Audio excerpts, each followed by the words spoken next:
इसके बाद स्टूडेंट्स हम 4.4 एक्सरसाइज में एक तो point of intersection of two lines पढ़ते हैं। अब point of intersection of two lines is very easy. आपसे जब भी पॉइंट ऑफ इंटरसेक्शन पूछेगा आपने दोनों लाइंस की इक्वेशन को साइमल्टेनियसली सॉल्व कर लेना है या आप उसको बैक सॉल्व कर लेंगे। इंपॉर्टेंट इसमें क्या होता है, इंपॉर्टेंट इसमें कंडीशन आपने पढ़ी हुई है, condition for concurrency of three straight lines.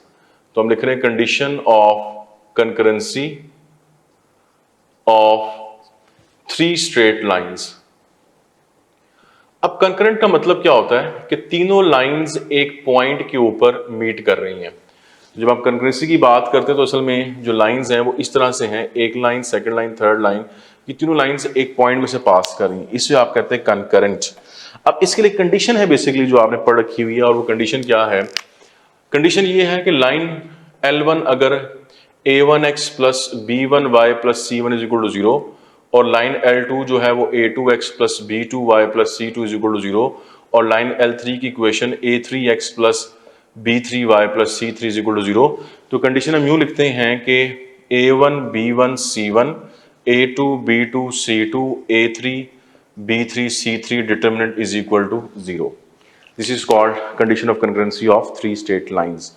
अब इस पे भी क्वेश्चन इंपॉर्टेंट बनते हैं, जैसे वो आपसे कहता है कि for what value of k the lines 2x plus y plus 1 is equal to 0, 3x2y plus k is equal to 0, x plus y minus 1 is equal to 0 meet at a point. Student आपने k की value बतानी है असल में कि तीनों lines एक point पे मीट कर रही हैं। लाइंस एक पॉइंट पे मीट कर रही है, इसका मतलब क्या हुआ? लाइंस कॉन्करेंट है, जैसे मैंने आपको यहां दिखाया। तो फिर हम यही कंडीशन यूज कर लेते हैं जो हम पढ़ रहे हैं, और वो क्या बनेगी? डिटरमिनेंट ऑफ ये a1 b1 c1 है, a1 b1 c1, यहाँ a2 b2 c2, 3 -2 और k, और ये कोफिशिएंट्स 1 1 और -1, और डिटरमिनेंट को करेंगे आप इक्वल टू 0। अब आप डिटरमिनेंट को ओपन कर लें, सिंप्लीफाई कर लें, तो ऑब्वियसली आपको इसमें से k की वैल्यू मिल जाएगी, और सिचुएशन यही थी कि हमने k की वैल्यू भी फाइंड आउट करनी है। ठीक है जी, इसको सिंप्लीफाई कर लेते हैं, डिटरमिनेंट ओपन कर लें आप, अगेन 2 और यहाँ पे पास बनेगा 2 - k एंड सेम माइनस उसके बाद 1 एंड देन यू सी आप यहां से ओपन कर लें, बनेगा -3 और -k, और फाइनली आप इसमें करते हैं यहां से +1 and you will get actually 3 + 2। तो आप देखें कि ये ओवरऑल डिटरमिनेंट है जो मैंने ओपन किया। अब आप सिंप्लीफाई कर लें, बनेगा 4 - 2k और ये बनेगा +3 +k and +5 is equal to 0। Finally आप देखें 4 और 3 7 और 5 12 और ये बनेगा k। तो एक्चुअली इस क्वेश्चन में हमने k की वैल्यू ही फाइंड आउट करनी थी, और वो आप देखें यहां से बन रही है कैलकुलेशन के बाद 12। इसके बाद आप देखें जो नेक्स्ट टॉपिक इंपॉर्टेंट हम यहाँ पर डिस्कस करते हैं वो एंगल बिटवीन टू लाइंस है, जिसपे अक्सर क्वेश्चन भी आता है। और पहले हम इसका फॉर्मूला देख लेते हैं, angle between two intersecting lines. तो स्टूडेंट्स टू लाइंस हैं, इंटरसेक्ट कर रही हैं, उनके दरमियान एंगल। सपोज आप करें एक लाइन ये है, एक लाइन ये है, और फॉर इंस्टेंस हम कहते हैं कि ये लाइन आपके पास L1 है और ये लाइन L2 है, और ये एंगल है जिसको हम थीटा कहते हैं, और आप देखें ये एंगल एंटी क्लॉकवाइज डायरेक्शन में हमने लिया है, और एंटी क्लॉकवाइज ये L1 से स्टार्ट हुआ है और ख़त्म कहाँ पर हो रहा है? L2 पे ख़त्म हो रहा है। ठीक है जी, सो फॉर्मूला क्या है? फॉर्मूला इसका ये होता है कि टेंजेंट ऑफ थीटा, एंगल शुरू कहां से हुआ? L1 से, खत्म कहां पर हुआ? L2 पे, लेकिन एंटी क्लॉकवाइज आपने देखना है। सो हम करते हैं ये है कि जिसकी तरफ एंगल बन रहा है, L2 की तरफ बन रहा है, जिसकी तरफ एंगल बन रहा है उसकी स्लोप हम पहले लिखेंगे, m2 - m1 over 1 + m1 into m2। तो ये फॉर्मूला है जो आपने यूज करना है एंगल बिटवीन टू लाइंस के लिए। ठीक है जी, अब फॉर इंस्टेंस हम क्वेश्चन इसमें देख लेते हैं कि angle from the line with slope -7/3 to the line with slope 5/2 is. तो आप देखें कि हमने एंगल बताना है फ्रॉम द लाइन उसकी स्लोप आपको दी हुई है, टू द लाइन उसकी स्लोप भी आपको दी हुई है। सो हमारे पास जो ऑप्शंस हैं लाइक 120 डिग्री, 145 डिग्री, 135 डिग्री और 75 डिग्री। अब आपने फॉर्मूला यूज करना है, तो फॉर्मूला के मुताबिक आप क्या करेंगे, टेंजेंट ऑफ थीटा, अगर वो एंगल का नाम थीटा है, from the line to the line, to इसकी तरफ बन रहा है तो उसकी स्लोप पहले आ जाएगी 5/2, फिर माइनस माइनस प्लस हो जाएगा 7/3 ओवर 1, माइनस हो जाएगा प्लस की जगह पर इनको मल्टीप्लाई कर देंगे, तो जब आप मल्टीप्लाई करेंगे बनेगा 5/2 इंटू 7/3। तो ओवरऑल अब आप इसको सिंप्लीफाई करना है, 2 और 3 फ्रैक्शन में एलसीएम कर लें इसका, तो ये बनेगा 15 प्लस और ये बनेगा 14 ओवर, यहाँ पर आप देखें 2 और 3 6 और 6 माइनस 35, तो ये एक्चुअली बनेगा -29 और जो 6 आया था वो मैंने कैंसिल कर दिया, तो ये भी 29 है, ये भी 29 है, ये कैंसिल हो जाएंगे, तो ओवरऑल बचेगा -1। तो टेंजेंट थीटा -1 है, तो थीटा क्या होगा, थीटा होगा tangent inverse of -1 which is actually 135 degrees. तो अब आप ऑप्शंस में देखेंगे तो 135 डिग्री चार्ली इसका आंसर बनेगा। एक और चीज आप यहां पर नोट कर लेंगे, अगर इसी क्वेश्चन में या इस जैसे किसी भी क्वेश्चन में आपसे एक्यूट एंगल पूछा होता, आप देखिए मेरा आंसर यहाँ 135 डिग्री आया और 135 डिग्री एक्यूट नहीं है, ऑब्ट्यूस है, 90 से ग्रेटर है। तो अगर एक्यूट एंगल पूछा होता तो उसके लिए आप पॉइंट लिख लें कि एक्यूट एंगल के लिए इस क्वेश्चन में हम क्या करते, एक्यूट एंगल के लिए आप 180 डिग्री में से माइनस करेंगे ऑब्ट्यूस एंगल को जो कि 135 डिग्री है, तो फिर आपका आंसर आएगा 45 डिग्री। तो अगर एक्यूट एंगल कभी आपने फाइंड आउट करना हो तो उसका तरीका बताया कि 180 में से माइनस किया करें, तो आपको एक्यूट एंगल मिल जाएगा।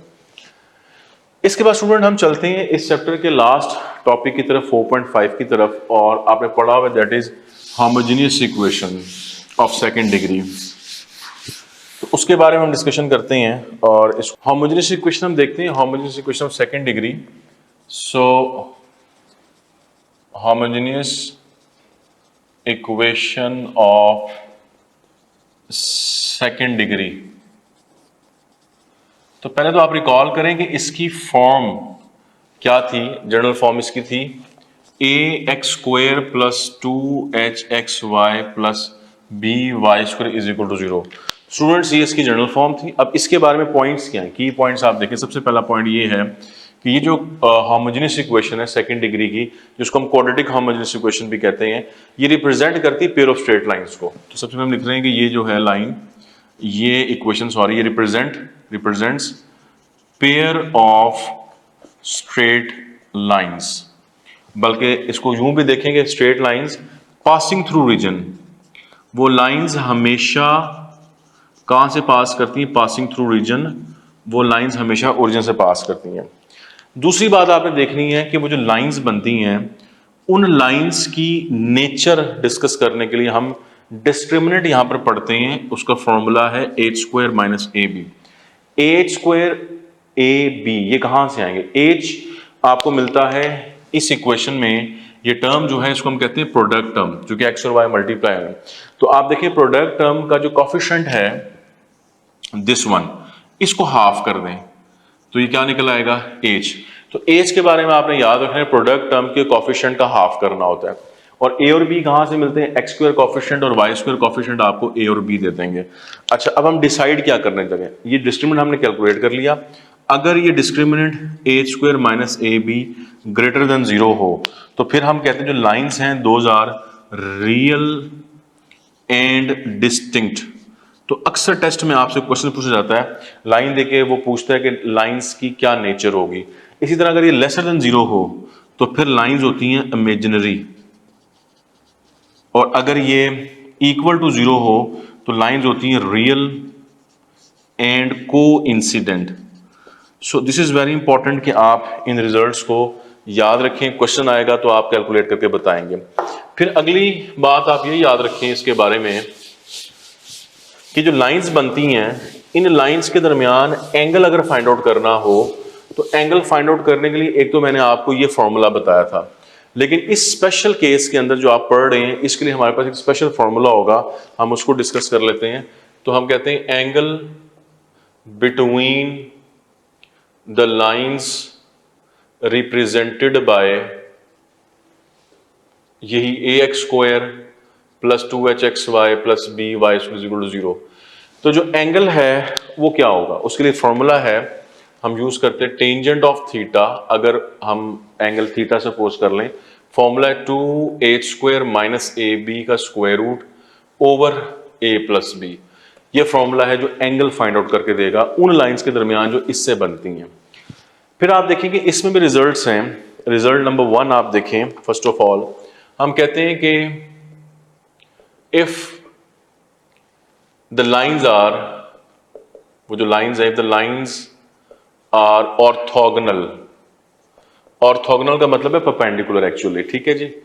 तो अगर लाइंस ऑर्थोगोनल हो देन a प्लस बी 0 होगा।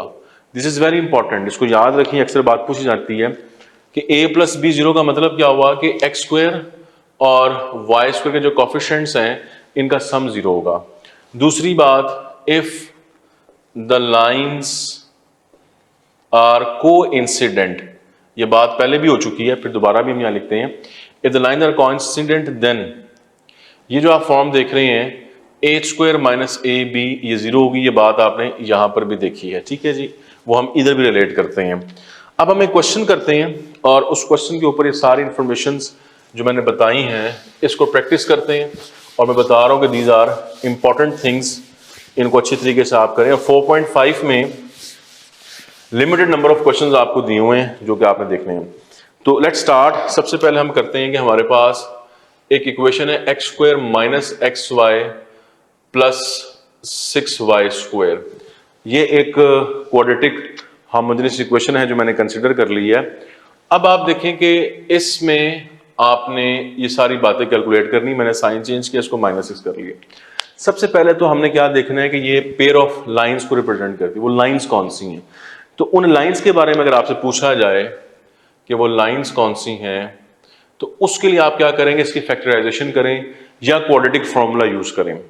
तो अगर फैक्टराइजेशन हो रही वो कर लें। फॉर इंस्टेंस यहां पर आप देखें एक्स स्क्वायर माइनस 3xy और plus 2xy minus 6y square. आप देखें मैंने फैक्टराइजेशन की जैसे क्वाड्रेटिक इक्वेशन की आप क्या करते हैं, आप सिंप्लीफाई कर लेंगे तो x कॉमन कर लें, you will have x minus 3y और यहां से 2y कॉमन कर लें तो x माइनस 3y। तो एक लाइन x प्लस 2y और x माइनस 3y।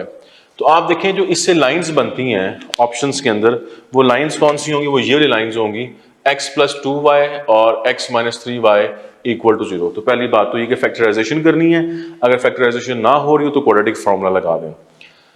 दूसरी बात हमने पढ़ी थी इसकी नेचर के ऊपर। तो नेचर के लिए हम क्या करेंगे, डिस्क्रिमिनेंट फाइंड आउट कर लेते हैं। तो डिस्क्रिमिनेंट के लिए आपको पता है H square minus A B.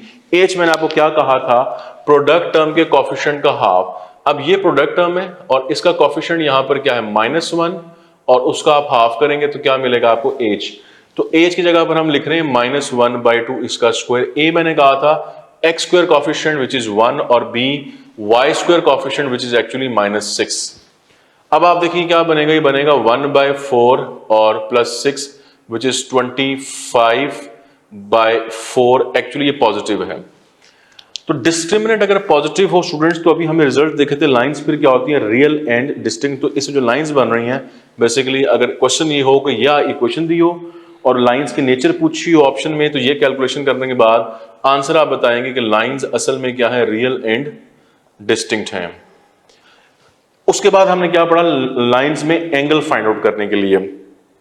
तो फॉर्मूला मैंने बताया आपको। अब हम एंगल की बात कर लेते हैं। तो एंगल के लिए हम formula tangent of theta two H square minus A B. अब बाई चांस हमने यहां पर H square minus A B find out किया हुआ ये सारा विच इज 25/4, तो उसकी जगह 25/4 और उसके ऊपर square root over A plus B, A plus B, A X square coefficient, B Y square coefficient. अब आप सिंप्लीफाई करेंगे तो 5/2 बनेगा, 2 इंटू 5/2 ओवर -5। ये इससे कैंसिल, इससे कैंसिल, तो ओवरऑल आप देखें कि टेंजेंट थीटा आ जाएगा -1 और फिर से थीटा की वैल्यू आ जाएगी 135 डिग्री। अगर एक्यूट एंगल पूछा हो तो 45 डिग्री 180 में से माइनस करके। तो ये सारी चीजें हमने इस एक क्वेश्चन के ऊपर प्रैक्टिस कर ली हैं और हम पता चल गया है कि हम अब जब इस पे क्वेश्चन आएगा तो हमने किस तरीके से बेसिकली परफॉर्म करना है। तो 4.5 में आपको क्वेश्चन मिलेंगे, आप उनकी प्रैक्टिस कर लें। जो क्वाड्रेटिक हार्मोजेनियस इक्वेशन है, so you will get it actually.